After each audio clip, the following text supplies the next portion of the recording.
Hey everyone and welcome back to my channel. It's been almost 10 days since my last video and my sincere apologies for the large gap. Today we are going to do a line based paper cut. That means a paper cut that is filled with polygons and lines only. So the entire paper cut is around thin lines. So we are going to see how we can do it in an effective manner. For this I have chosen this silhouette outline of a human overlaid with geometric polygons. Since this is a very intricate paper cut, so I'll be using this shorter blade. The shorter the blade, the more control you have over the cuts that you are making on the paper. Since this is a very delicate paper cut, start from one end of your design towards the other end of the design. So in my case, I'll be starting with both the legs, then I will do the torso, then both the arms, and then the remaining portion of the body. Few tips for this paper cut.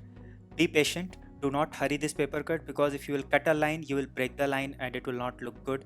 Second, that rotate your paper as much as you want. Do not rotate your hand or your knife, but rotate your paper. And finally, use your fingers to hold the paper while you are cutting so that the portion that you have already cut does not get torn off by the stress from the knife.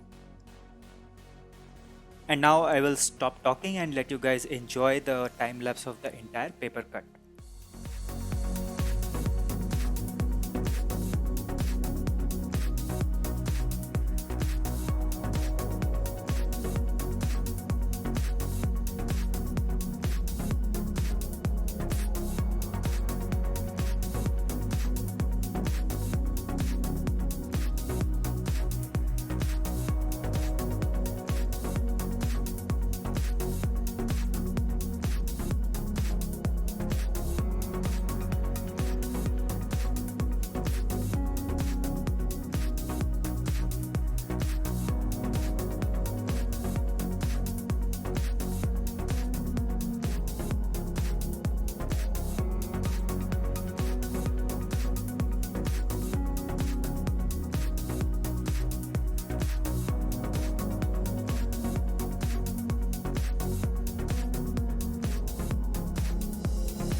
And here is the final design after cutting out the border. It looks wonderful with all those lines crisscrossing each other, and if you will put it against a dark background, it's going to look even more wonderful. I hope you guys enjoyed this video. Do not forget to hit the like and share button, and do subscribe to my channel for regular videos on paper arts. I will see you guys very soon in my next video. Till then, take care, stay safe, and bye bye.